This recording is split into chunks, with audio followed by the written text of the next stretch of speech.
केंद्र सरकार कह रही है कि किसानों को कानूनों का फायदा समझ नहीं आता। तो केंद्र सरकार ने अपने सारे बड़े दिग्गज नेता, जितने बड़े बड़े इनके नेता हैं, उनको उतारा है कि समझाओ, और वो समझा रहे हैं। आज योगी आदित्यनाथ जी, जो भारतीय जनता पार्टी के बहुत बड़े नेता हैं, उत्तर प्रदेश के मुख्यमंत्री हैं, वो टीवी में आ रहा था, शायद बरेली में 20,000 किसानों की रैली उन्होंने की। उनको कहा गया भाई इन तीनों बिलों के फायदे समझाओ, तो फायदे समझाने लगे वो। मैं सुन रहा था उनका भाषण। तुम्हारी जमीन नहीं जाएगी, ये फायदा है क्या? वो तो थी अभी तक, अब जाएगी नहीं, मतलब ये क्या फायदा है? तुम्हारी मंडी बंद नहीं होगी, ये फायदा है क्या?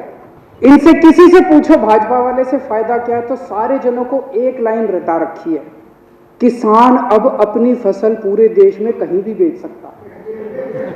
तो ये कहते हैं ना, ये आज धान का एमएसपी 1868 है, उत्तर प्रदेश और बिहार में ये 900,000 रुपए में बिक रहा है। मेरे को बता दो कि पूरे देश में मेरा बिहार और उत्तर प्रदेश का किसान कहां ये फसल बेच के आए कि इसको एमएसपी से ज्यादा दाम मिल जाए। हवा में बात करने से क्या फायदा है? कहीं भी बेच लो, कहीं भी बेच लो। अरे कहां बेच लें, बताओ तो सही। तो कहा जा रहा है कि किसानों को भ्रमित किया जा रहा है। किसानों को भ्रमित नहीं किया जा रहा, भाजपाइयों को भ्रमित किया जा रहा है। सारे भाजपाइयों को अफीम खिला दी है, और अफीम खिला के कह दिया ये रट के बस यही बोलो। मैंने आज पूरा भाषण सुना योगी आदित्यनाथ जी का, उनको भी नहीं पता इसका क्या फायदा है। ये तीनों कानूनों को मैं सदन के सामने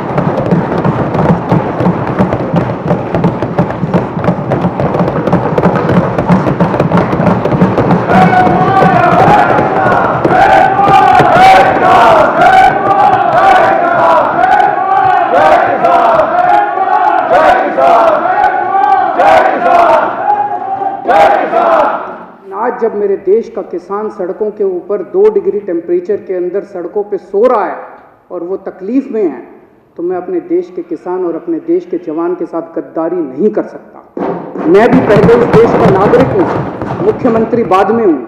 तो आज इन तीनों कानूनों को ये विधानसभा खारिज करती है और केंद्र सरकार से अपील करती है कि किसानों की बात मानते हुए अंग्रेजों से बदतर मत बनो। अंग्रेजों ने 9 महीने में कानून वापस ले लिए थे, आप कम से कम आज़ादी की इतनी तो इज्जत रख लो कि 20 दिन के बाद अब इन कानूनों को वापस ले लो।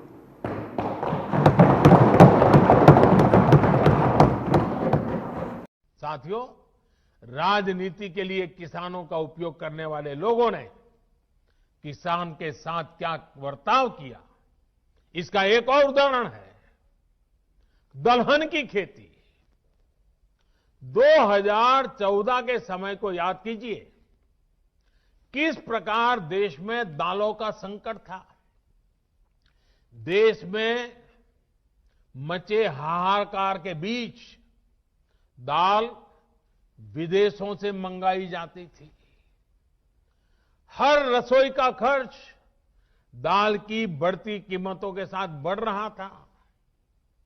जिस देश में दुनिया में सबसे ज्यादा दाल की खपत है, उस देश में दाल पैदा करने वाले किसानों को तबाह करने में इन लोगों ने कोई कसर नहीं रखी थी।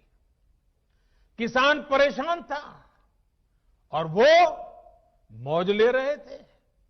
जो दूसरे देशों से दाल मंगवाने के काम में उनको मजा आता था। ये बात मैं मानता हूं कि कभी कभार प्राकृतिक आपदा आ जाए, अचानक कोई संकट आ जाए, तो विदेश से दाल मंगवाई जा सकती है। देश के नागरिकों को भूखा नहीं रखा सकता। लेकिन हमेशा ऐसा क्यों हो? साथियों, ये लोग दाल पर ज्यादा एमएसपी भी नहीं देते थे और उसकी खरीद भी नहीं करते थे। हालत ये थी कि 2014 से पहले के 5 साल, उनके 5 साल, उन्होंने सिर्फ 1.5 लाख मैट्रिक टन दाल ही किसानों से खरीदी। 1.5 लाख मैट्रिक टन, ये आंकड़ा याद रखिए भाइयों बहनों। सिर्फ 1.5 लाख मैट्रिक टन दाल खरीदी। जब 2014 में हमारी सरकार आई तो हमने नीति भी बदली और बड़े निर्णय भी लिए। हमने किसानों को भी दाल की पैदावार के लिए प्रोत्साहित किया।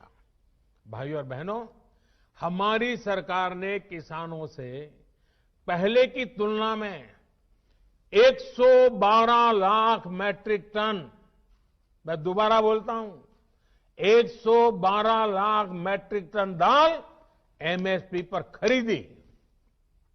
सोचिए, 1.5 लाख उनके जमाने में, वहां से हम सीधे ले गए 112 लाख मैट्रिक टन। उन लोगों ने अपने 5 सालों में दाल किसानों को, दाल पैदा करने वाले किसानों को कितना रुपया दिया? 650 करोड़ रुपए। हमारी सरकार ने क्या किया? हमने करीब करीब 50,000 करोड़ रुपए दाल पैदा करने वाले किसानों को दिया। कहां 600 करोड़, कहां 50,000 करोड़। आज दाल के किसान को भी ज्यादा पैसा मिल रहा है, दाल की कीमतें भी कम हुई हैं, जिससे गरीब को सीधा फायदा हुआ है। जो लोग किसानों को न एमएसपी दे सके, न एमएसपी पर ढंग से खरीद सके, वो एमएसपी पर किसानों को गुमराह कर रहे हैं। साथियों, कृषि सुधारों से जुड़ा एक और झूठ फैलाया जा रहा है, एपीएमसी यानी हमारी मंडियों को लेकर के। हमने कानून में क्या किया है? हमने कानून में किसानों को आजादी दी है, नया विकल्प दिया है। अगर देश में किसी को साबुन बेचना हो तो सरकार ये तय नहीं करती कि सिर्फ इसी दुकान पर बेच सकते हो। अगर किसी को स्कूटर बेचना हो तो सरकार ये तय नहीं करती कि सिर्फ इसी डीलर को बेच सकते हो। लेकिन पिछले 70 साल से सरकार किसानों को ये जरूर बताती रही है कि आप सिर्फ इसी मंडी में अपना अनाज बेच सकते हो। मंडी के अलावा किसान चाहकर भी अपनी फसल कहीं और नहीं बेच सकता था।